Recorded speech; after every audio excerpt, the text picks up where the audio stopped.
stuck with the wood lines bad. Look, there's a big text thing on the way there. And I had it clean stuff. Probably didn't get it at your house. Everything was clean. I ripped it all off. Wherever they tested it, it was all fine. Oh, really? Middle of the wall, it was bad. Things that you would never test. What happened?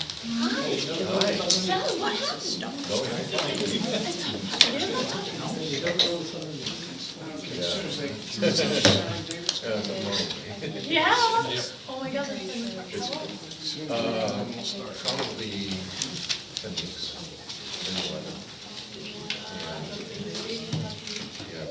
My letters for supervisor. Okay, folks, we're going to get started now. Please rise. Yeah. No, I'm not happy with Please rise for the Pledge of Allegiance. I pledge allegiance to the flag of the United States of America and to the republic for which it stands, one nation, under God, indivisible, with liberty and justice for all.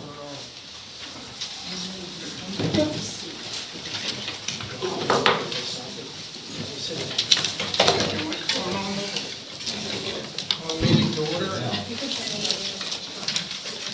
And the first order of business is to approve the minutes from the March 4th. I move to approve the minutes from March 4th, 2019 as submitted. I'll second motion. Any comments from the audience? Seeing none, I'll call for a vote. All those in favor? Aye. Next, we have the police report. Sergeant Russell.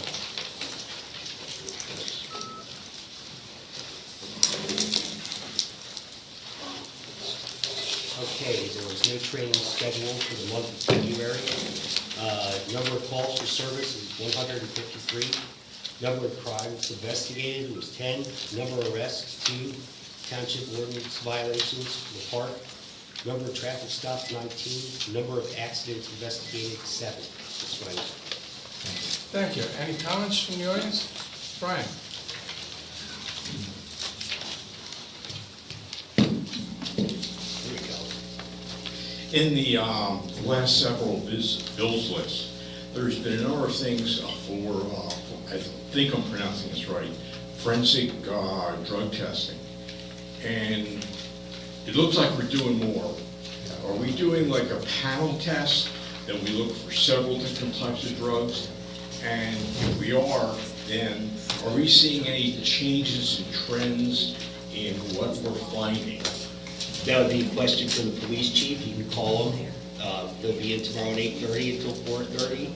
Call him, send him an email. He'd be delighted to talk to you about it, okay? Okay, thank you. Yep. Any other comments?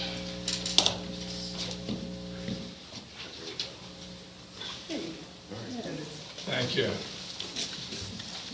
Next, we're going to approve the bills list. Tonight's bills list is comprised of $67,548. The reimbursable bills list is $4,345.40. Total, they combined to total $71,893.40. I move to approve the bills list dated March 18th, 2019, in total amount $71,893.40. I'll second motion. Any comments from the audience? Seeing none, I'll call for a vote. All those in favor? Aye. Aye.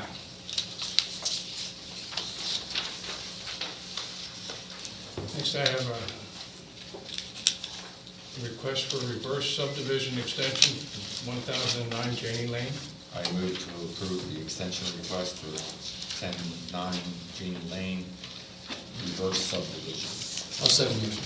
Erica, you want to give us a Sure, clue as to what this is? sure. This applicant is Tim Canavy of 1009 Janney Lane. He's doing a reverse subdivision. He's not quite through. We do have a review letter from Arrow Engineering, but they're not quite finished, so he needs an extension of time, and he's looking at 90 days, bringing him into July. Yes, Harry. What does a reverse subdivision mean, please? Sure, taking 2 lots and going back to 1 lot. Thank you. Sure. Good question. Any other comments? Seeing none. Any comments from the board? None. I'll call for a vote. All those in favor? Aye.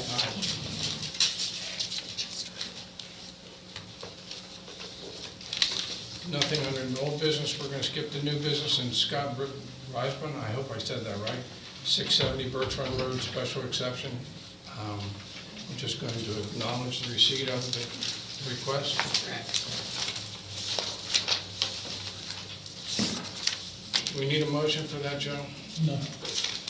Then mark it acknowledged. Thank you.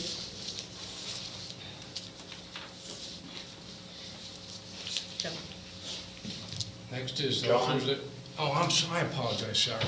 Could you share what the special exception is? Sure, Sure, I can do that, no problem. Okay, good question. sure. Public may be familiar with the Hankin Group owning what is called as Rizniak property. It's a farmstead located at 670 Birch Run Road. It's comprised of a farmhouse, there's a barn, a few outbuildings, corn crib, that sort of thing. Hankin recently went into an agreement of sale with Scott Risbin. Scott Risbin is currently working on a plan for those structures. Right now, looking at the barn and adding, converting it from the barn to a multifamily dwelling. I have four units there at that barn and looking to adaptively reuse it. So as part of that process, the special exception is actually addressing the fact that it is a barn and will be converted to that 4-unit multi-family dwelling structure. Tracy Frady's here, she's our zoning officer, so we have a few zoning matters this evening, if there's any questions regarding that. Harriet. Is he gonna do something about that roof that's collapsed? He is working on that now, Tracy's been in touch with Scott on that plan, yeah, so. Sarah. Is a traffic study required with that change of use from a single farmstead to a multifamily place?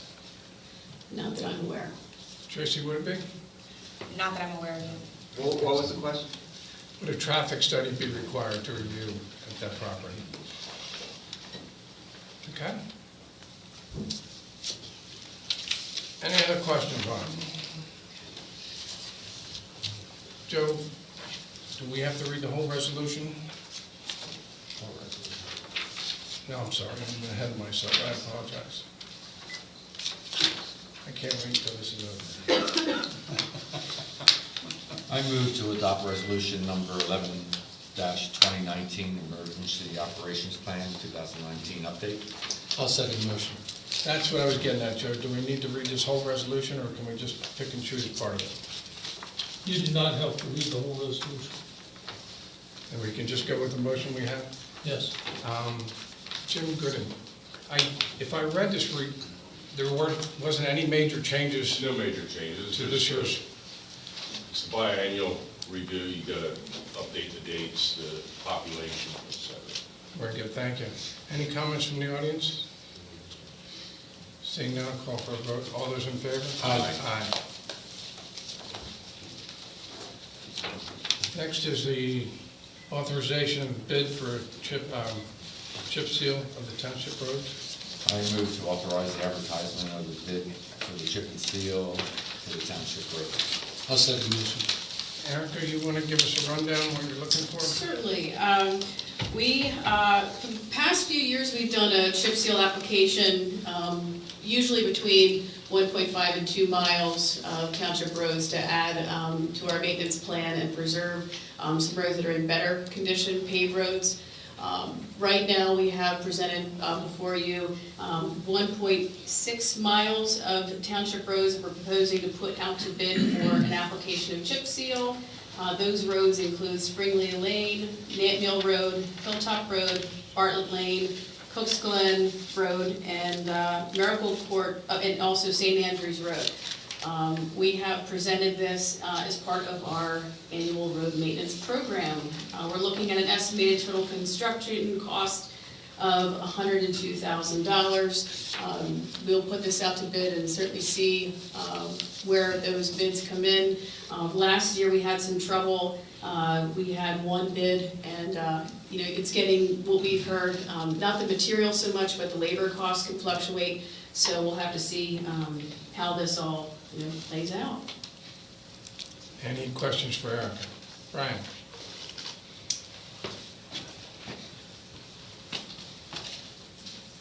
Has any thought been done or given to chip sealing the township parking lot? Because it seems to be deteriorating at a goodly pace. It's a good comment. I agree, it needs help. We have it listed actually for paving, for the paving program this year, to put that out to bid and see what that will come. Okay, so when But not paving runs necessarily through, chip seal. it may be included in there then? Correct, Okay, thank you. sure. Any other comments? Seeing none, call for a vote. All those in favor? Aye. Next, Ken Miller of 2573 Horseshoe Trail Road, a request for the relief of setback requirements. I move to approve the request for relief of the setback requirement, section 2220.c for 2573 Horseshoe Trail. I'll second that. Any comments from the board on that? No. I have one comment. Do we know if this property is owned by the same owner, these two properties? Yes. Yeah. Okay. Any comments from the audience? Seeing none, I'll call for a vote. All those in favor? Aye. Good luck with that. Next, Stephanie Williams of 2898 Flowing Springs Road, request for relief of the driveway. I move to approve the request for relief of the driveway requirement, section 2201.e.8.c for 2898 Flowing Springs Road. I'll second the motion. Stephanie, I haven't had a chance to read your letter, but I was familiar with it. Do you want to tell the board what you're looking to do and why you're here tonight? Sure. Do I have to go to the microphone? Sure. Okay. So what I'd like to do is to put up an accessory dwelling for my son and his family, and my two grandchildren that will be living there on the property. It's a 5.5 acre parcel out of 10. And in order to put the house where I think it's going to kind of blend in more to the scenery and affect less of the property, would be using an additional driveway. I have some questions. Forgive me. Sure. Your property, all three of them total a little over 10 acres, correct? Yes. And therefore you qualify for 319, clean and green. That part of Flowing Spring Road, I believe, is a PennDOT road, and they're very fussy of putting a second driveway out if it's the same parcel.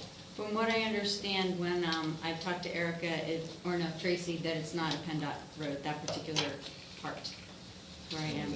I just looked it up on the type 10 map, and it shows this purple, it's a township road. Yeah. Yeah. Flowing Springs is only state on the other side of Bertrand Village. Yeah, we'll have to, St. Matthews. I was looking at Liquid Fuels map and we'll have to, just that, okay.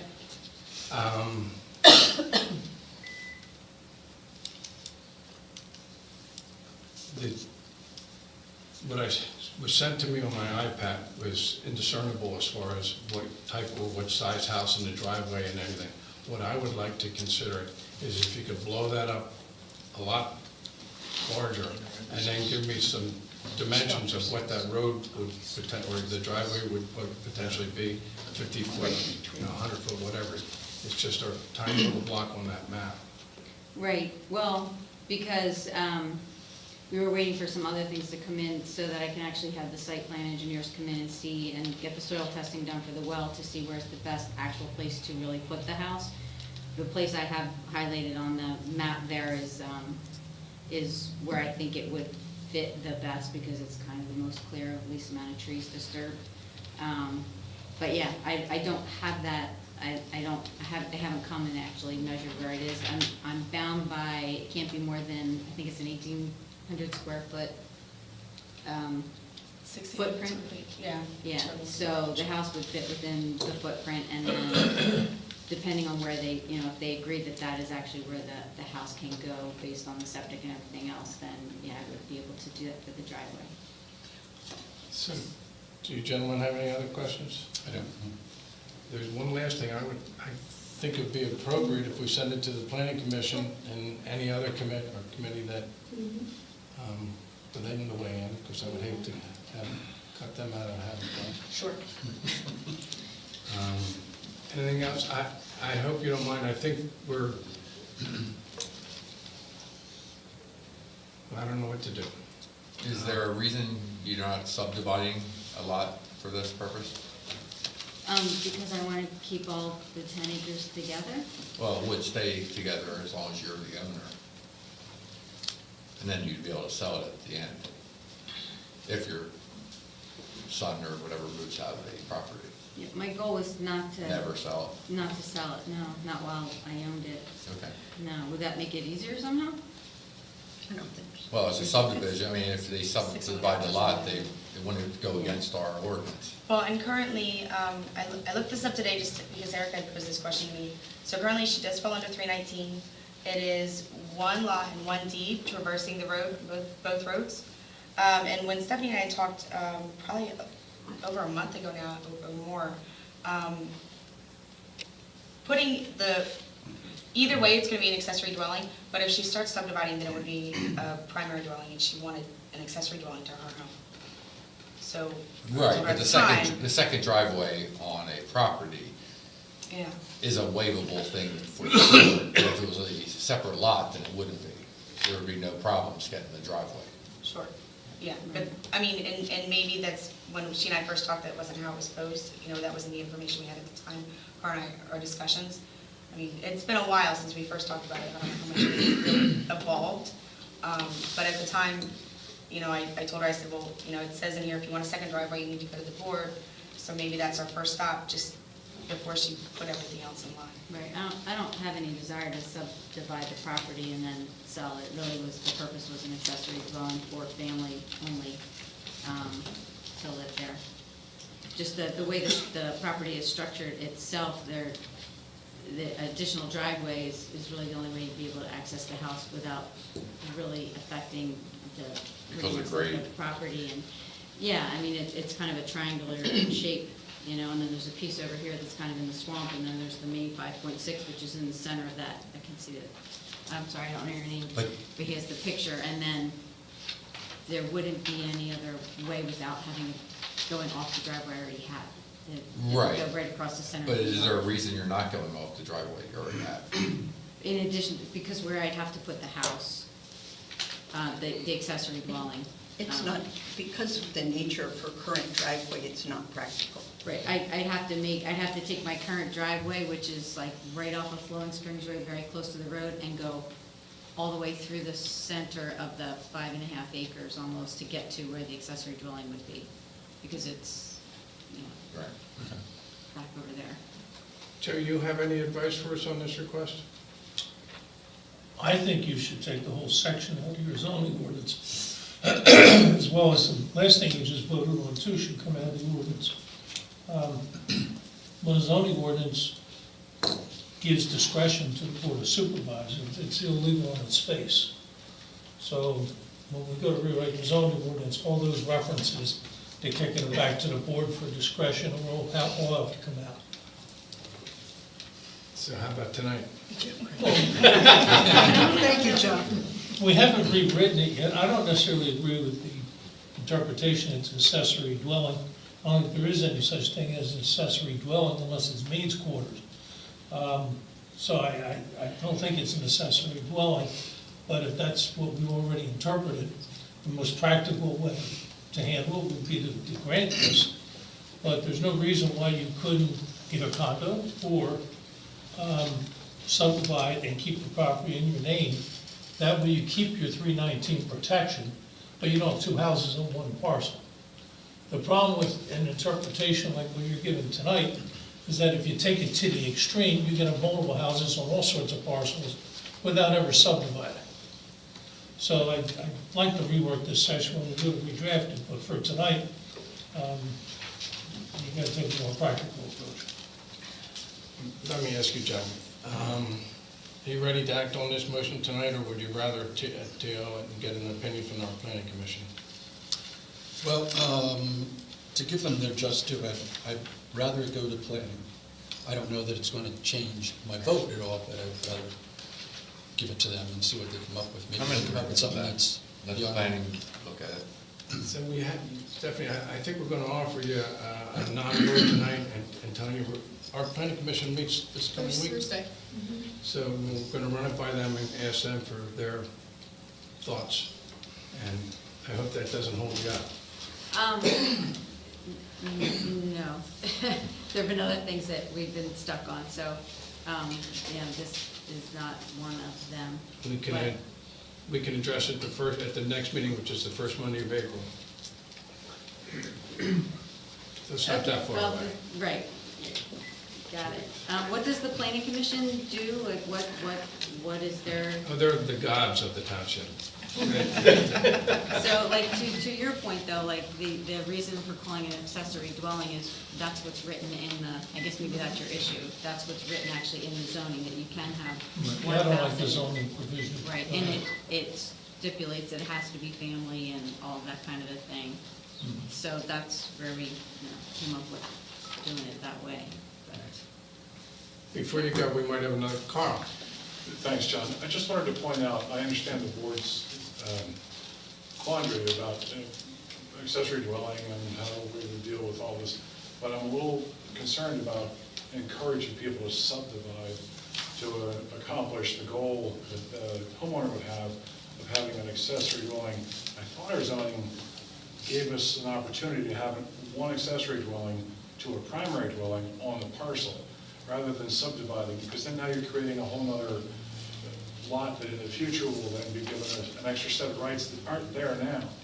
So if it's contained as one lot or the couple lots that she has, rather than adding yet another lot, and then it just doesn't make sense to me. I don't think she wanted wants point to, that out. I don't think she wants to add another lot. She just wants to call it an accessory dwelling and put another driveway in. But I thought I understood either Mike or John talking about the idea of maybe doing a subdivision to make that, for that lot. In other words, carving that parcel off. It was just a Is that not what I question. heard? I'm sorry. It was just a question of why, why didn't you decide to do a subdivision? I just didn't want it to be understood that you were encouraging the subdividing of it. That's all. It came off that way to me. That's, No, but for her own future decision-making, it would help her in the future to be able to sell that lot.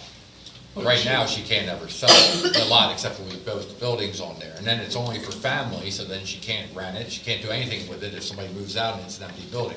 So that becomes an issue. So that's why I was offering that. No, I appreciate that, but like, that is my goal, not to sell it, not to subdivide it, to only have family. If my son lived there for 10 years and left, then I have an 80-year-old mother, she might need a place to be, or, whatever. Right, I just didn't want you to lock yourself into I a was situation. Right now, I just the respect. 319 comment at 10 acres, if she subdivides and sells it off, It's no she longer- falls out of 319. She would fall out at that All point, the lots. but would if fall she out. keeps it in her name, But I she'd can never be sell- able And to then- sell that. She no, but she could rent it. Right, but you couldn't sell it, so. No. And I would think the township wouldn't want that, wouldn't want me renting it and all that other stuff too. That's not true. Ah, okay. This is nicer if it's people that I know living there, Sarah, you had a comment? I think I'm accumulated 3 or 4 by now. My first thing is that we did a lot of work to expand the zoning ordinance to permit for more uses of the accessory dwelling with the idea of trying to make it easier for people to have a home for their children or their aging parents to live close by. The problem that Stephanie's up against was the requirement for a shared driveway. But the rest of the requirement, I'm not sure that it's absolutely stuck on must be family. It was designed for the family relationship, but I know we even looked into the possibility of condoizing the property so that the landowner could own the parcel and sell off the accessory dwelling later if that came in. We never got a good model ordinance for that. But the purpose was to encourage accessory dwellings on the larger parcels. John, I know you're interested in more affordable, lower-cost housing. This was part of the strategy, the way to make places that could be rental properties that could be more affordable for some of the people who would like to stay in the community. So I think I answered Joe, it was deliberately put in, it is accessory dwelling, and What is normally done, and the ordinances I've traditionally written for most of my townships, is that if you have an in-laws quarters, and in-laws defined as as husband, wife, children, grandchildren, grandparents, even as far out as aunts and uncles and even cousins. But there's an identifiable family group that you identify, that you just permit it by right, but they have to sign a covenant running with the land saying the only occupancy in that building will always be immediate family members of the principal building. I don't think we have that. You don't have that, and what I'm recommending is that you get that.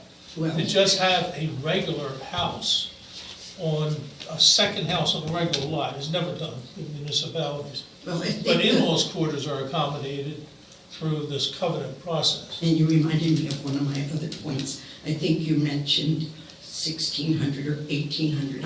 I don't think it's footprint, I think it's square foot of the Square foot, yes. dwelling. So, Joe, it is creating a smaller, we have a trend towards tiny houses now. This is the way to make it possible for somebody to have a tiny house. And so it's not, well, this is the attitude when we put that into the ordinance, and spent a lot of time getting consulting advice, and it was to create more opportunities on the large lots to have. That's not an appropriate tool for establishing affordable housing. Well, That's, we haven't found one for Weston, so we'll talk about that some other time. we can explore that, but that's not the way to do it. What you're doing is you're encouraging a lot of rental properties that you may not want in the same estates that are out there. You may not want that. Affordable housing generally is inexpensive housing for purchase, not rental. Rental is not affordable housing. Sarah, this is going to not be decided tonight. We're going to refer this, it sounds like, to the planning commission and get feedback from them. So we're going to have the same discussion again in 2 weeks. And there's a way to get you where, there's a way to get you to where you want to be. It's better than what we have. There's a way to do it, but it's not like Well, this.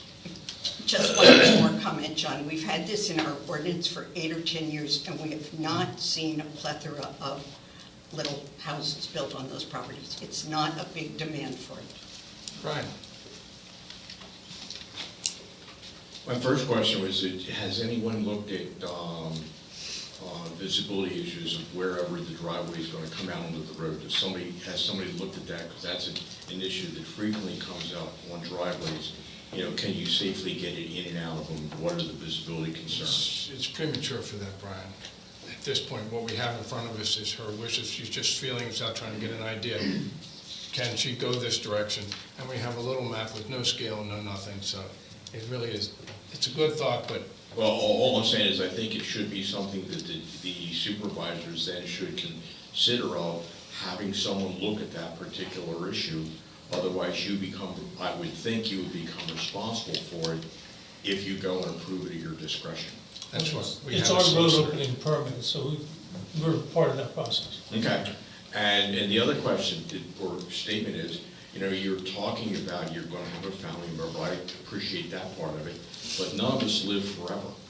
And, when we pass on, now your estate gets to go and deal with how this is going to split up. I think there's some real issues with accessory dwellings, as we've just described, due to that issue, but that's a whole different I would say discussion. the estate issue's become my personal one with my estate attorney that I have an appointment with to go and talk to them and say, when I do die, what is the plan? And then I lay that out, like, I have 3 children, so hey, you sell the whole thing and you divide it up between the 3 of you, and then my son goes and buys his own independent home with his family.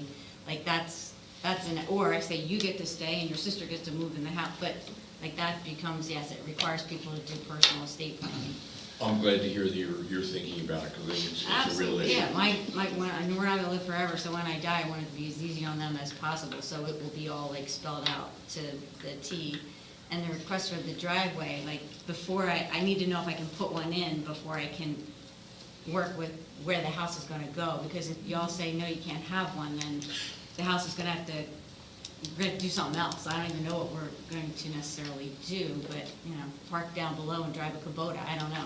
I understand that Yeah, part of it, so- because as Sarah mentioned, I looked at the satellite view on Chesapeake Views, and it's road about 1 or 2 car lengths, and then the garage, and I'm not sure how I would try to route it either, so. Okay, thank you. Is she able to subdivide that in the future? There's nothing stop, after the house is on there, is there With any the- with stopping the- of that? What we found out today with the sewage planning that I'm gonna need to have, if that happened to be a thing, there would be a possibility for that to happen. That's just not my goal. No, I know it's not your goal, I'm just. Yeah, you and know, anyone could do that, but then you have that, I For guess, that estate planning. financial penalty of all of the. The 7-year rollback, right? Right, all of that nonsense, so, you There- know, that could be somebody else's burden, but it's not gonna be mine. But would it have to conform with the ordinance now or in the future if it was subdivided? Which one would it follow? So, there's, let's see, existing as of the date of the option, so that's not it. Keepers. Keepers. Hold on, I had it, that I was, one thing that I was wrong, I just want to make sure that this is in the back. So, under the subsection, accessory dwelling in a freestanding building on parcels over 5 acres, 11A 4, all the way at the very back of the section, accessory dwellings and freestanding buildings may be owned in a condominium form of ownership in conformance with state law. So, and I am very unfamiliar with condominium law at this point, or, you know, I've never had to deal with it in these rural townships that I've been in, so, but that's in there, and that's the only thing Well, that let me- points in that direction. Let me answer your question. By the time she goes to subdivide, we would have already rewritten the ordinance. And there's no such thing as an accessory dwelling anywhere. So that whole phraseology is gonna go by the wayside. It's gonna become mid-law suite or in-laws quarters. Accessory dwelling, way back from the days where you had, you know, your maids and butlers or whatever in the house on the estate. You can't have a single-family residential use be accessory to another single-family residential use. It's Right, not that makes sense, subordinate, right. it's not subordinate to that principal use. So it's very, the nomenclature is flawed it's from the inception. So it's gonna become non-conforming. So she's gonna have one lot with 2 houses on it, that's a non-conforming lot, because it's got 2 houses on it. Well, She she won't can be the only subdivide, one. she can subdivide anything she wants, and those future subdivisions will have to comply with the ordinance. At that time. But she can always have one lot with 2 houses on it, Oh, okay. because you're granting her permission today. So then from here, it goes to the planning commission on Thursday, and they just get to hear about it? Like, do they have any say-so, or what's the? They might have some Provide recommendations. Advisory comments, review it and see if there's any advisory comments based on it to the board. Is there any trouble getting it on their calendar? No. Or agenda? No. And then it comes back here in 2 weeks again? Okay. See, we're really, really good at making small little problems like that really, really big. It's how we earn our big bucks. Gotcha. Well, thank you. I apologize, it's just, this one could be precedent, just a little bit strange. Not strange, bad, but just different. We just want to get it right, basically. So, we had a motion, Joe just might have to retract it. I think we had a motion and a second. We're Either supposed to way. vote on it. Either way, table or retract. We'll take a vote, that's so simple. All those in favor say aye. All those that say to the motion was to approve it. Nay. Nay. So then you'll send it to the planning commission? Well, then you turned it down. Yes.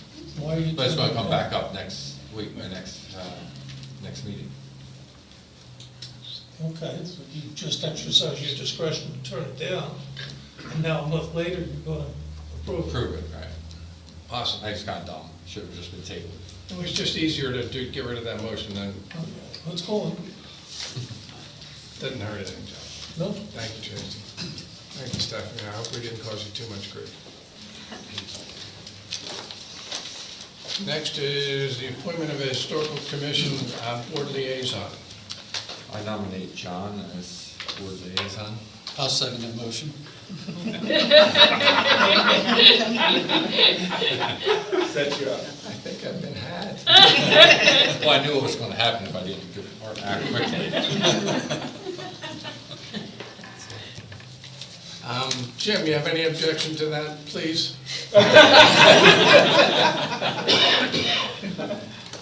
Okay, all those in favor? Aye. Aye.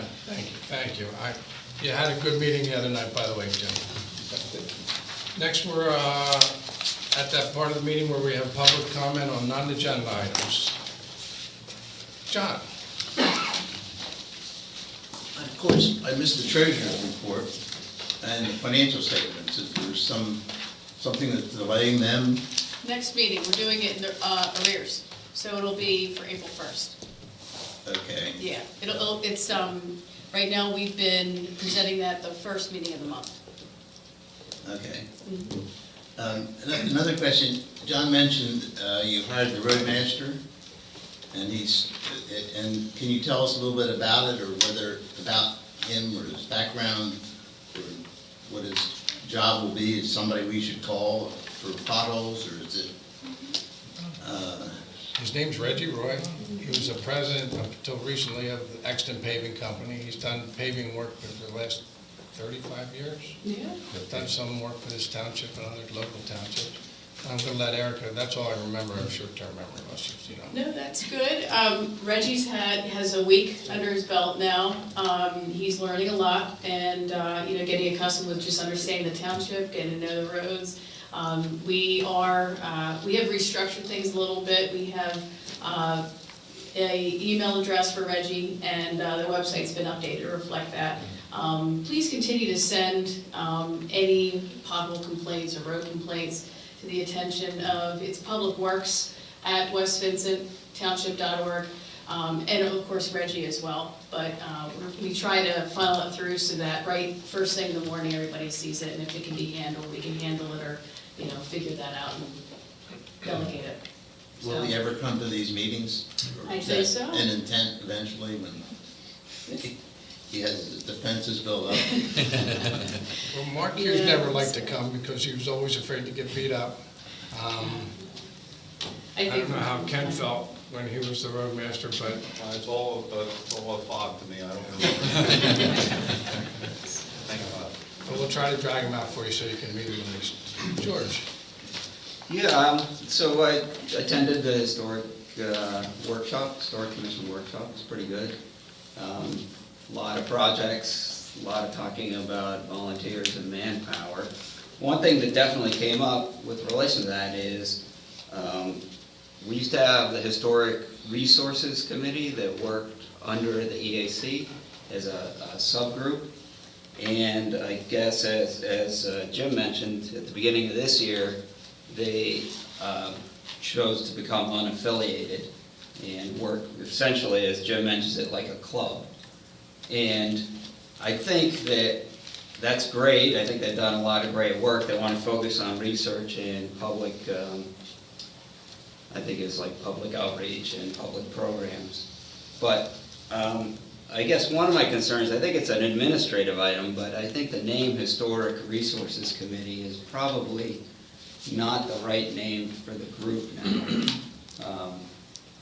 Committee sounds like an EAC committee. It sounds like it's a township entity, and it's not now. It's a volunteer club, association, society, whatever.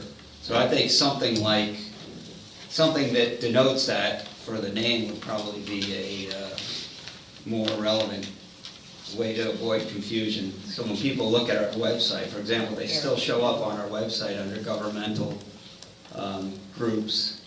They show up on the calendar as a monthly meeting as if they are a appointed group. Now, I'm sure we can accommodate something. Volunteer groups use this room by request, but I think calling it the Historic Resources Committee is probably, now that it's not part of another township committee, is probably not wise. It creates confusion. I agree. I agree. Have you thought of any other names? I'm working on a proposal for the board to at least, I think the group itself provides a lot of the documentation of the legacy of the township, the educational side of things, a wealth of research, a lot of hours spent on things, but to not have an aligned, definitive relationship to the commission. We have to get that sorted out. Yeah, just Jim mentioned the other night, the commission can pull volunteers from anywhere, including the club, so to speak. So it's not excluding anything, it's just, I think it's really administrative based on the new relationship. I'll work on that. Any comments from the audience? Carl? So, in relation to that, we just received a letter from Erica in the mail from the township that the historical commission was formed, and as property owners in the historic district, that we would be subject to additional rules from the zoning ordinance. So with the creation of the historical commission, I'd like a reaffirmation from the township that we are not in any way interested in having a historic and architectural review board established in this township. Is there an effort afoot to do that? Do you already have that? Do you know what I'm talking about? But zoning is involved already. But no. Zoning is different than a historic and architectural review board. A historic and architectural review board is given absolute power over the facades of historic structures in historic districts or any structure that is identified as a historic resource in a township. They are outside your control. Once established, you have no say at all as a board. Carl, I have a lot. I haven't heard those words at all. I wanted to make sure, because it is a very, very difficult thing to deal with. And I just want to tell you, I've spent 35 years professionally restoring the oldest buildings in the Delaware Valley. And the best thing you can do to preserve historic buildings is not get in the way. Leave people to do what they need to do. Do not try to regulate it. No matter, you're going to have some people who think you should. But I'm telling you, the best thing you can do to restore a historic structure and preserve it is get out of the way. Have you been talking to Mike Schneider? No, I'm telling you, I have 35 years doing this profession. I said I've restored the oldest buildings in the Delaware Valley. I'm not lying. I know my way around this process, and the best thing you can do is get out of the way. I don't doubt that, and thank you for your comments. There's no hidden movement to go in that direction, and Okay, I can't imagine that either, so. Okay, thanks. Sarah? Did that letter go out to all owners of historic properties? Yes. Have you gotten any other Did comments? you get one? Oh. You care to share us with us? Sure. Well, as soon as you send a notice out and somebody gets a township letter, of course, why am I being contacted? Not often do you get a township letter where, we're reaching out and trying to provide such comprehensive information because there's quite a few properties, 370. So we wanted to make sure that people were aware that the commission has been established, that their input is appreciated and recognized as this work is undertaken. The commission's had 3 meetings thus far.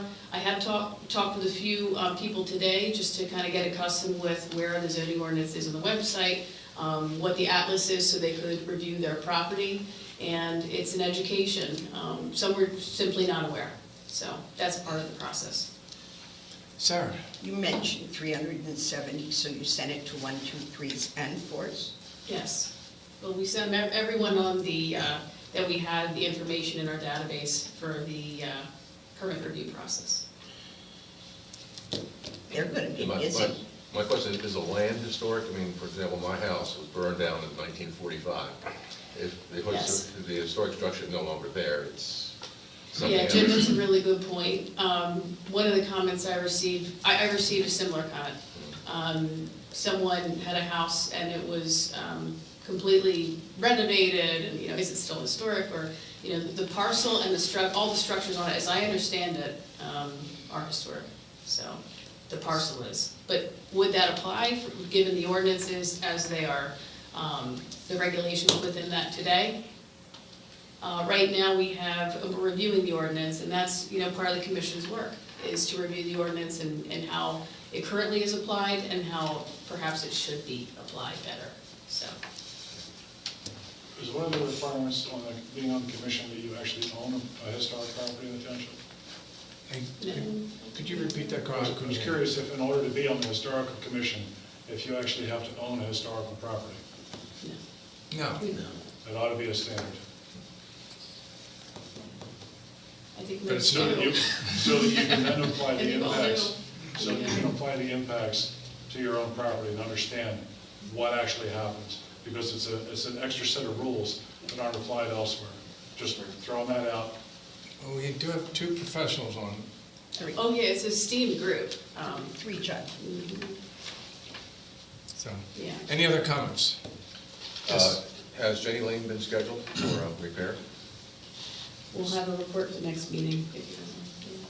What's that? We'll have a report at the next meeting, or the second meeting in April on that project. Okay. Yes, sir. Thanks for coming up to the microphone. Folks, we'd like you to use the microphone, not because we want you to be that closer to us, but people in the back just can't hear you. Hear the question, say, yes, sir. Jamie McVicker, Black Horse Road. John, I understand you're not running for re-election. Who said that? The county. I have put my house on the market, was fortunate enough to sell it in a couple of weeks. Haven't found a house yet. I did put a bid on a house, it was accepted, it was in a different township. And I don't think they'd like me, anyway, I withdrew that offer, but I still would like to stay very much in the township, but may not be, and I just don't know at this point. Well, I want to, if you do move out and have to step down, I just want to thank you in advance for your gentle and calm and patient manner with many of us who sometimes present a challenge and the issues that have been tough, and you've been patient, and I appreciate it, using good humor at just the right time. So. Is that a compliment? I think so. Oh, my. But I Hey, also, Ken, how many do we get of those a year? How many fingers do you have? Thank you. it's sincere, I mean it. But I have a question, and there's no hidden subtext here. Just curious, if any of you had to leave at some point during your term, what's the process? And is there a point where you just say, look, it's 2 months from the election, let's just wait till then? Is it codified that after a certain point, we don't appoint a replacement? It is, the rules are very clear, are they Yeah, not? they are. Joe, do you want to take that? If you don't know off the top of your head, you can. There's no vacancy yet. Until John actually moves out of the township, there's no vacancy. When he actually moves out of the township, then he'll resign. Then the board has up to 30 days to appoint a replacement. If they fail to appoint a replacement, then you convene the vacancy board. And the vacancy board then makes the appointment. If the Wait, vacancy say that board again. doesn't make the appointment, then it goes to Board of Common Pleas and You lost me. The 30 days, then say it again? 30 days the board has to make an appointment. They have 2 members left, so it could be 1-1. Right. The vacancy board would then be convened, which comprises 1 person. That would give you a 3-person board, the 2 supervisors and then the vacancy board. If they can't come to an agreement, or at least a 2-1 vote, then it goes to Court of Common Pleas and the judge makes the appointment. So, just to underline that point, it was one thing when thought I was moving to another township, because then we wouldn't have been able to finish out the year. My term's up on the last day of December. But since I'm still heavily, my preference would be to stay in West Vincent. I want to annoy these guys as much as you do. I mean, that looks like fun. Okay. All right, thanks. I just wanted that on the record, my thanks, but also just curious as to what the process is. Thank you. Any other non-agenda items? I have one. It's come to my attention recently that a significant amount of residents are having difficulty with reception through Verizon cell system and Comcast. And Comcast also. And 6 months ago, I was one of 279 residents that lost internet service, Verizon Internet, for a little over 5 days. And through Erica's help, I was able to get in touch with someone higher up in Verizon, and this person got everything resolved in less than an hour. And so what I would like to do, it's probably not the right time to have something put in a newsletter. Hopefully, the issue will be resolved by then, but I just want to let the residents know, if you're having a problem, contact me through the township website and email system, and I'll take this issue to Verizon. Just wireless or telephone? Wireless. Just as a point, I live on Beaver Hill Road, and up until, I'm gonna say, 3 or 4 months ago, Verizon, that commercial, can you hear me now? I mean, I could have been the poster child for that, and losing calls all the time. I'd go outside and have a favorite spot, and wouldn't move and lose connection. But for the last 3 or 4 months, that hasn't happened. You must be on Bernie's line. I don't have Verizon. Anyway. Not for phone, not for cell. Okay, good point, thank you, Brian. Yep. Any other comments from non-agenda items? I move to adjourn. I'll second the motion. He's always the quickest. All those in favor? Aye. Thank you all for coming, folks.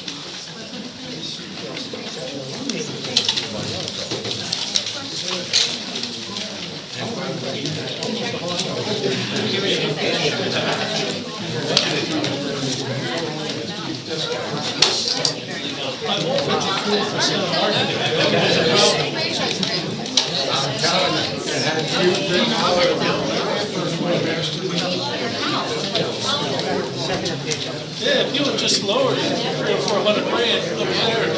Come on. Yeah.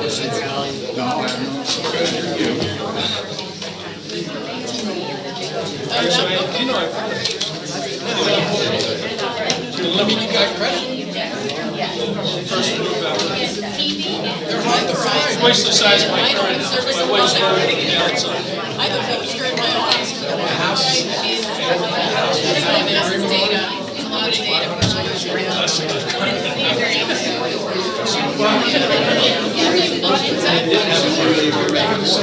What's that? Yeah, that's right. Okay, all right.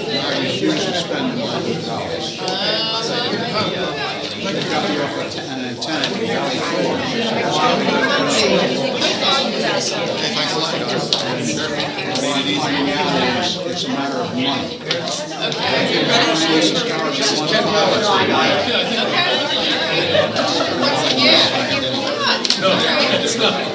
Well, not surprised, but, yeah.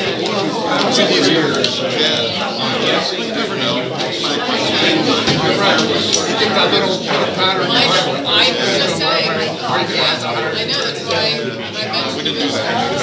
They want to put on. I know. Enough towers. The upgrader got paid.